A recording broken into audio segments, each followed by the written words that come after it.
Les dangers de l'océan et des mers sont évidents. Mais peu de gens réalisent à quel point les étangs, les lacs et les rivières peuvent également être effrayants. Les amibes qui y vivent peuvent vous manger le cerveau, les sables mouvants sous-marins peuvent vous piéger. Il n'est même pas nécessaire qu'il s'agisse d'un plan d'eau, même une simple bouteille d'eau potable peut nuire à votre santé. Tout cela à cause de ces algues nauséabondes. Elles peuvent être bleu-vert, rouges ou brunes.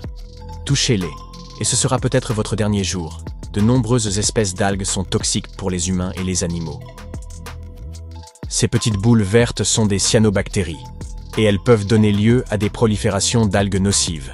Ces bactéries capables de photosynthèse peuvent produire de dangereuses cyanotoxines. Les gens peuvent ingérer ces substances par accident lorsqu'ils se baignent, en inhaler les vapeurs, ou encore consommer du poisson pêché dans des eaux contaminées.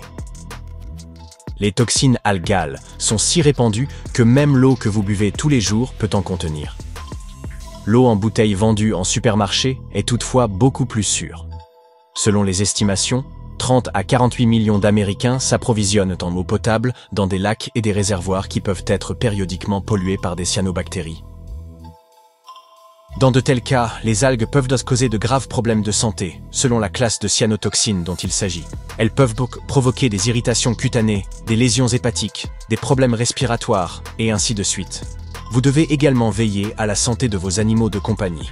Les chiens, par exemple, sont très sensibles aux effets de la prolifération algale. Presque toutes les sources d'eau contiennent du phosphore, de l'azote et d'autres substances nécessaires à la croissance des plantes, des algues et des micro-organismes.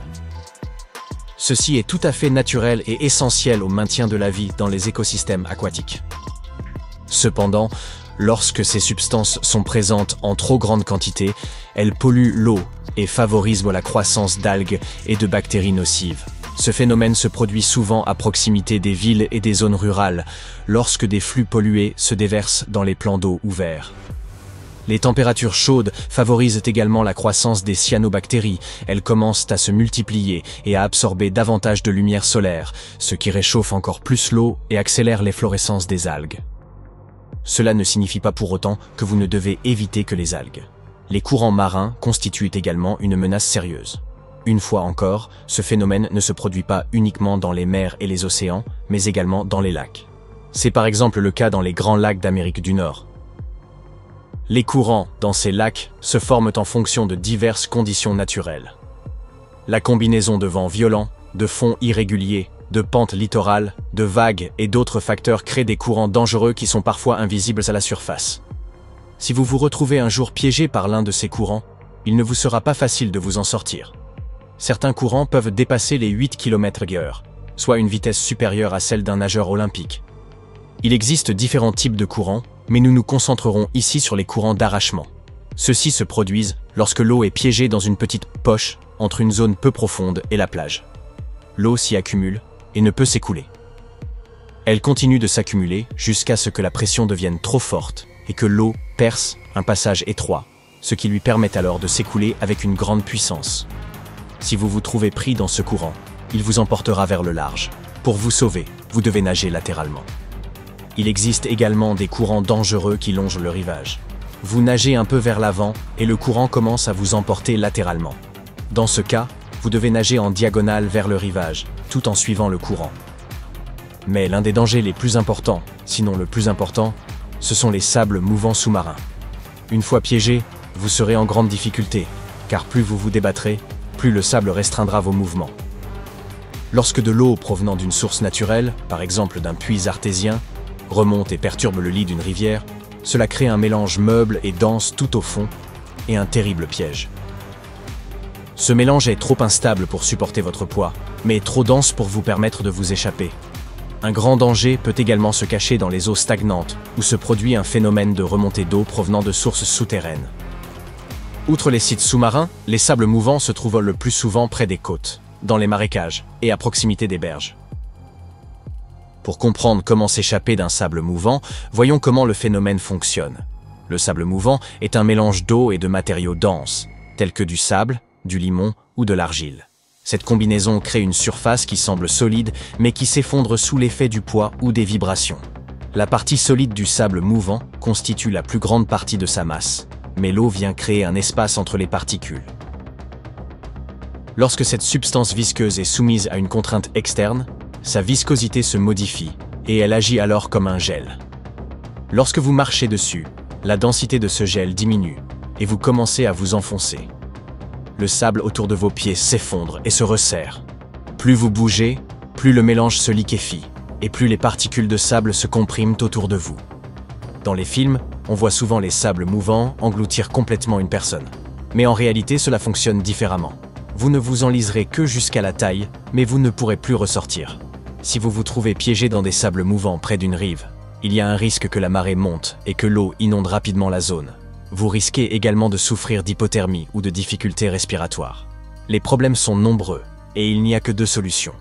La première consiste à appeler à l'aide. S'il n'y a personne dans les environs, vous devez essayer de vous extraire du sable en effectuant des mouvements très lents et fluides. Plus vous bougez, moins vous avez de chances de réussir. La première chose à faire est de rester calme. Plus vous paniquez, plus vous faites de mouvements inutiles. Essayez de vous pencher en arrière ou en avant et de bouger lentement vos jambes, comme si vous essayiez de nager. Moins vous exercez de poids et de pression sur le sable, plus vos mouvements seront libres. Cela signifie que vous devez déplacer votre poids d'un endroit à l'autre et le répartir uniformément autour de vous. Évitez les mouvements brusques. Si vous réussissez à atteindre la terre ferme, asseyez-vous et sortez lentement vos jambes du sable mouvant. Si vous êtes trop loin de toute surface stable, nagez lentement et continuez d'appeler à l'aide. Et maintenant, voici le danger le plus effrayant que recèlent certaines étendues d'eau. Certaines d'entre elles abrinent des amibes qui peuvent manger votre cerveau. D'où leur nom, les amibes mangeuses de cerveau. Les scientifiques ont découvert ces amibes dans les années 60 en Australie, après que plusieurs personnes ont été hospitalisées pour une forme inhabituelle de méningite. Mais actuellement, c'est aux États-Unis que l'on enregistre le plus grand nombre d'infections. Cependant, seuls les scientifiques américains en répertorient les cas. Il est donc possible que dans d'autres pays, où ces cas ne sont pas recensés, les infections aux amibes soient beaucoup plus fréquentes. Les chances de survivre à une telle rencontre sont de 3 à 5%. Les amibes mangeuses de cerveau vivent dans l'eau douce, chaude et dans le sol. L'eau salée ou l'eau désinfectée au chlore ne leur convient pas. Contrairement aux algues toxiques, les amibes mangeuses de cerveau ne peuvent pas vous nuire si vous les avalez. Elles infectent exclusivement le cerveau humain par les voies nasales. Lorsque de l'eau pénètre dans le nez, l'amibe pénètre dans les tissus nasaux, se déplace vers le cerveau et attaque le système nerveux central. Les premiers symptômes ressentis par les personnes infectées sont des maux de tête, de la fièvre, une raideur de la nuque et des nausées. L'infection peut se développer en quelques jours. Et plus le temps passe, plus l'état de la personne infectée s'aggrave. Si vous ressentez de tels symptômes après avoir nagé dans de l'eau douce, consultez immédiatement un médecin. Les chances de guérison sont minces, mais cela vaut la peine d'essayer. De plus, il existe des cas où une aide médicale rapide a permis de sauver des personnes. Il est impossible de détecter la présence de ces amibes. Si vous avez des doutes mais que vous souhaitez vraiment vous baigner dans un lac, évitez de plonger la tête sous l'eau. Les amibes n'auront alors aucune chance de vous infecter. L'essentiel est d'éviter que l'eau ne pénètre dans votre nez. Et si vous souhaitez vous baigner dans une piscine, assurez-vous que l'eau y est bien désinfectée. Si cette vidéo vous a rendu inquiet, ne vous affolez pas. Il existe peu de cas d'infection par l'amibe mangeuse de cerveau dans le monde. Les chances qu'elle pénètre dans votre nez sont très faibles. Vous n'avez pas peur d'être attaqué par un requin lorsque vous nagez dans la mer, n'est-ce pas? Cela dit, restez vigilant.